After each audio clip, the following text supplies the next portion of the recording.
Hello and welcome back to Divide and Conquer version 4.5 and turn 10, and we're about to hit turn 11, which means we can declare war on the next turn. Now, as we can see, my cunning plan is finally taking shape, as Dunland are sending a pretty sizable force of troops south to meet up with the garrison that they have in Isengard. So hopefully they'll send those units to harass Rohan. Now, in the meantime, I'm going to keep Lurtz in his town, and let's just have a look at the faction rankings. We're still looking good on that front. Lists wise, relatively happy. Yeah, we've pulled up a little bit more on the old military, which is good. Yeah, happy with that. Now, we want to bring our troops home, and we do want to retrain the Spear Guard. Be a bit of time until we get a new set of archers. Now, I think I'm going to send Ugluk south, and then I'm going to bring Lunag north,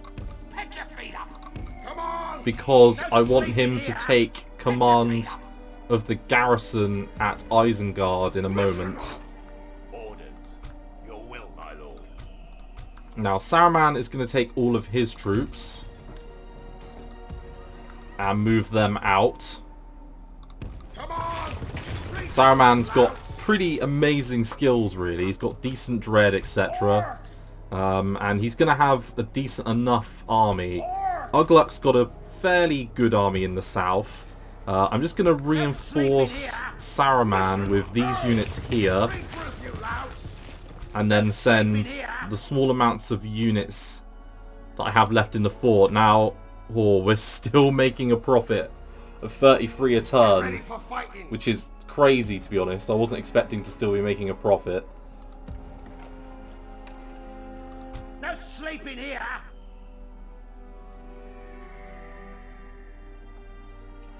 Okay, so the question is, do I want to move Ugluk out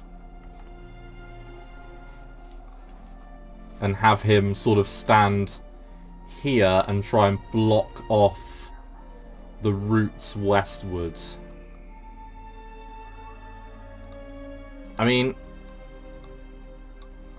I don't think they can move particularly far. A warrior, not an emissary, my lord. There is healthy respect between us, my lord. Listen up.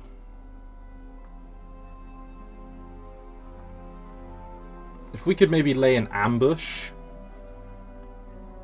with Ugluk, possibly. Oh, ambush. Yeah, we'll lay an ambush like that with Ugluk, and then we'll reinforce him with a couple of extra units. Okay, so Ugluk's got a decent little ambush force there. So if they try and go around the side, we'll grab them. Saruman's got pretty much a full banner ready, and Lunag can go in that fort. Now, we're still making a little bit of money. The question is, do we want to just chuck an extra unit at Saruman? You know what, we might as well. Saruman's got an extra unit in there now. And he's going to get even more on the next turn. Now, growth build policy is always good. We're now losing 119 gold a turn, but the economy's looking pretty good overall. And when we get out the mines, which I think will be, next turn, we'll get an extra 450. So we'll be actually we'll make a profit next turn, which is really cool. I think I will end the turn there then. Oh, actually, no. We do have one other task to do. We need to send Grima up here. Without question, and I need to meet my good friend Commander Sol at the Falls of Raunos. Purely because, or Raunos, purely because he could do with some money. I've heard that he's having some issues with his economy. And, well, one thing I've been able to do is keep my economy kind of brilliant with the amount of money I'm getting from tribute. So that's at least going well. But anyway, turn 11 will begin soon. We've set a little ambush with Ugluk, so hopefully we can get that to pay off. Lurtz is in a pretty good position in his town. He can at least hold it down. And then Saruman the White will lead a glorious charge, I think. Probably past Foldberg, and we'll probably just go straight for Helm's Deep, or maybe Edoras. So I need to have a choice on which one I need to go for first. But anyway, I look forward to seeing you in the next turn. Turn 11, where I think we're just going to have to declare war immediately. So thanks for watching this episode, or this turn, and I'll see you on the next one. Hello, and welcome back to Divide and Conquer version 4.5 and the Hotseat campaign, and turn 11. And this will be a new episode because war will be beginning in this episode. Now, let's first of all take a look at the end of turn report. Looking pretty good. And Rohan and us are still level pegging. We've pulled ahead a little bit on military. And their production has jumped off the edge of a cliff. Financially, they're losing a little bit. Let's first of all... apparently the Goblins of Moria... At once. They hold Farbad. That is very interesting. Does that mean... Oh no, they're at war with... They're allied to Dunland. Okay. That's interesting. Now, let's get an alliance, military access, trade rights, and map info, if we can get it. And we'll ask for... Well, we can't really ask for much. Let's just ask for their map information. No, let's see if they'll go for that. I must inform you. Let's just get trade. Another proposal. I'll leave this for now, please. Okay, so they don't want anything to do with us at the moment, but we'll get our 720 or 750 gold next turn. Now, Lunag can move into Isengard and make us a little bit more money. He will be the town governor, and look at that. A load of units have just popped up for us to build, which is amazing. Let's get all of these, including some beast slayers, and then let's send out... I think what we're going to do is we're going to take Saruman and bring him out into the wide world over yonder. Look at that, I'm listening to some corn at the moment. Let's do a little bit of scouting. And just have a little look at what awaits us. Okay, so Helm's Deep has a pretty large garrison. Okay. But some of it's cavalry. Let's get a bit closer. See if we can't see anything more about them. No, they look pretty interesting, shall we say. Now, we've got a decent enough army here under Saruman. Let's send him onwards, I think. He's got 2 cavalry units though, which isn't great. You know, if we attack this, we're going to be dealing with a lot of units. It's pretty much going to be level on the old garrison. Let's maybe sort of do this. Take command of the bridge.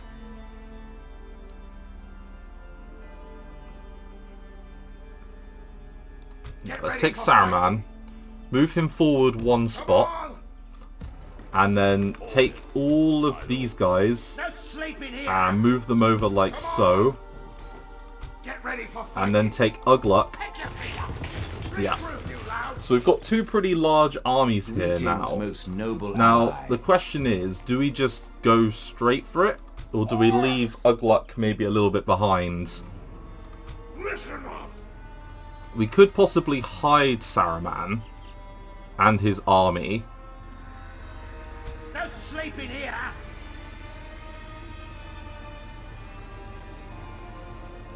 Let's take Saruman and his army and just sort of maybe hide them over here. Get ready for fighting. We can control the roadway.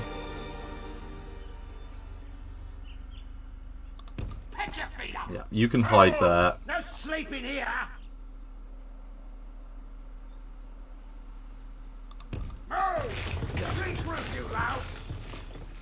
Right, we want you to hide Saruman. We have completed an objective. Okay, perfecto. Now Ugluk will hold the bridge with his large army. We're now losing money, which isn't great. But my friend, please send an emissary to you know, open negotiations. overall this isn't too bad. There's not a massive army in here. We could probably place them under siege. Listen up. It's just some peasants that, to be honest, are completely useless. Yeah, you know what? No sleeping here. I think that's what we're gonna do. We're gonna... You know what? We might as well hit Foldberg. We've got a decent enough army here. Lurtz can command a maximum of 12 units, so he's just at the right level for the amount of units he can command.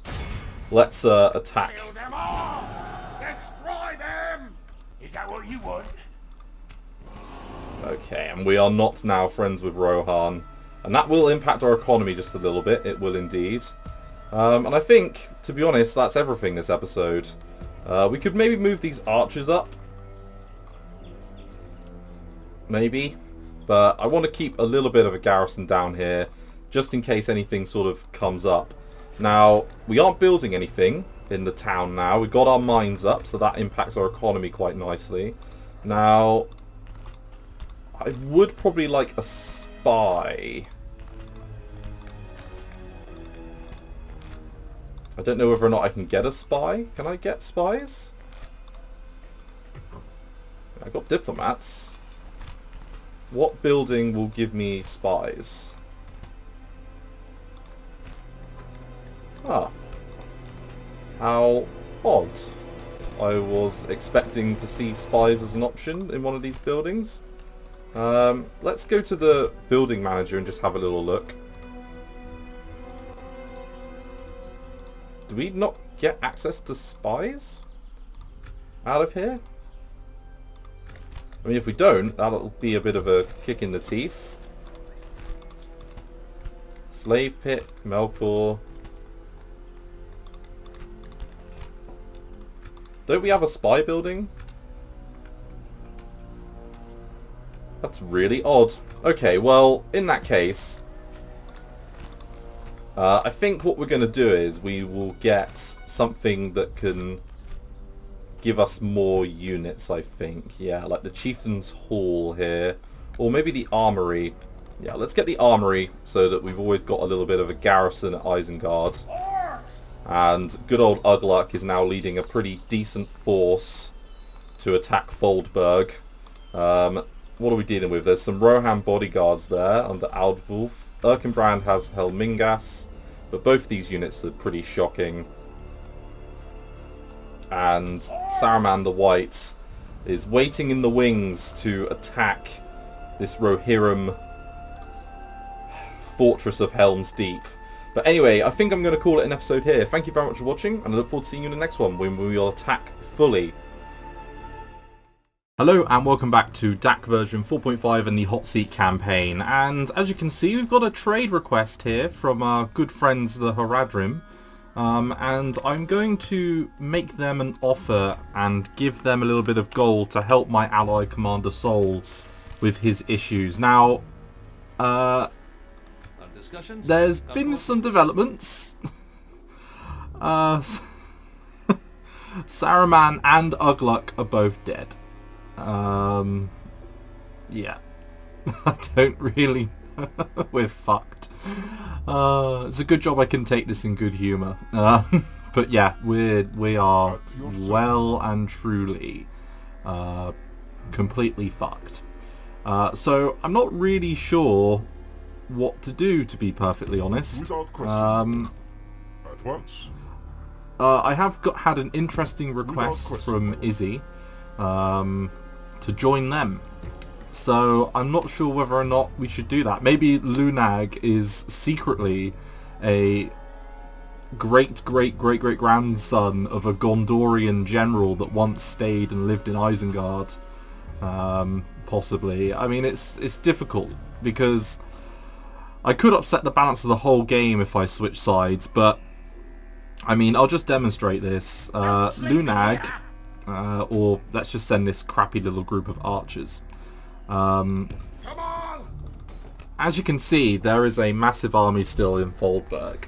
As you can see, we've obviously done a lot of damage to it. You know, we did our job somewhat, but it doesn't look like, you know, we have the forces in Isengard to really push them back. I'm probably gonna cancel the armory because it feels a bit superfluous now, and I'm probably gonna grab something that just gives me a little bit more economy because I think I'm gonna need it. So let's get a leather tanner because that's quite a good early building. And as I say, yeah, we've got not a lot that we can really do, to be honest. We can lay a trap just down there, just with a basic amount of troops, but my allies have told me Dol Amroth are coming for us as well, so I really am debating what I should do next. So this turn really is just a bit of a debate turn on what I should do in this situation, because I'm a little bit worried that I'm fucked. That I fucked this. Now I knew playing Isengard it would go one of two ways. Either I would get the drop on them and I would, you know, hopefully expand a little bit, or I'd get steamrolled. Because at the end of the day, Rohan have more regions than me, and when they're human controlled and they have cavalry, they are a better faction than us out of the gate. So I just have to really do my best with what I have, really, to you know, to keep them, you know, bottled up. But unfortunately it's not really worked out like that. I guess maybe I should have gone for a more fleet in being doctrine, circa sort of World War II style, but even Dunland aren't really doing what they should be.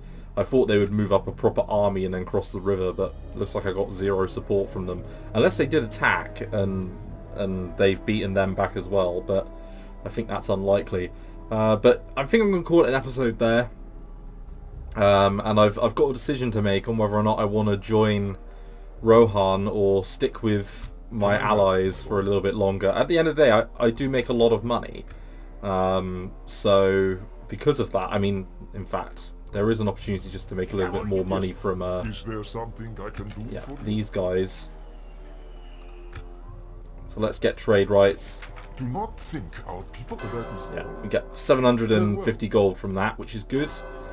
So next turn, I'm gonna have over 11,000 in income.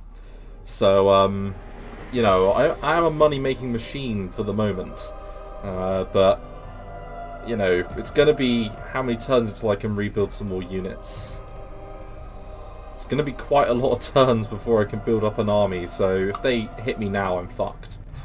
Is the long and short of it. So I think I might need to make peace. I think that's the only thing I can do. Maybe Lunag has a more in-depth backstory than I thought, but he's now the new Lord of Isengard. But yeah, thank you very much for watching, and I look forward to seeing you in the next one. Thanks again. Bye bye. Hello and welcome back to Divide and Conquer version 4.5, and I'm on my new PC setup, and we are back in the Isengard campaign. Now after the calamity that was the last episode, we have Grog here, who isn't too bad. I think we'll take him just to get ourselves an extra general. No sleeping here! Now, in some developments, we are going to make, I believe, peace Can I help with you, my lord? Rohan. At once. So I'm gonna head over to This had Aldburg, best be offer a worth our ceasefire, time. offer trade rights, map info, ask for their map info, and I think, you know what, we'll leave it there, but maybe I'll give them a little bit of money as well to say thank you so much for accepting peace. Now we have worked out an arrangement. Until we meet again. Now the arrangement is that I will attack Dunland. So what will happen is, instead of Yes, Lord. I'm gonna. Without question, So my the way I'm gonna roleplay this now is Lunag, our butler, our faithful butler, is now going to be the reclaiming. He wants to reclaim his throne of Dunland from the filthy Dunlendings that are attacking Rohan. So the aim is for him to reclaim, as I say, these lost lands. We have completed because an objective! really the rightful ruler of Dunland is Lunag. He is a middleman Dunlending who actually is descendant from the old captains of Argonaut, which is of course the old name of Orthanc. And yeah, really, sleeping here! he is the rightful ruler of Dunland. So I'm going to send him out with his army to go and take back all of Dunland. And I'm hoping Izzy Rohan will help me achieve this aim and give me any regions that he takes. But yes, the aim will be to take out Dunland. At your service.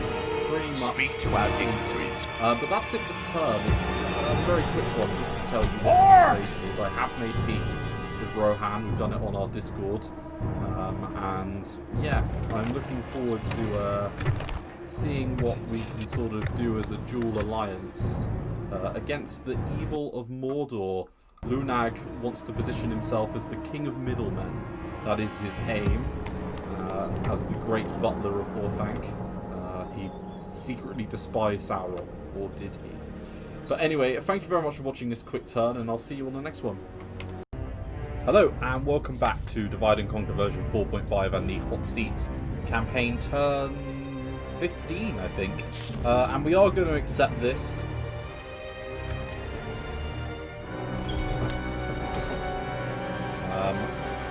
And we are now in a position, this was the ceasefire, so I had to give up Derwath in order to achieve a ceasefire. Very well. What else do you have to suggest? Now, unfortunately, I don't think I can claim an alliance with them yet because I am still allied to Until we Mordor. meet again.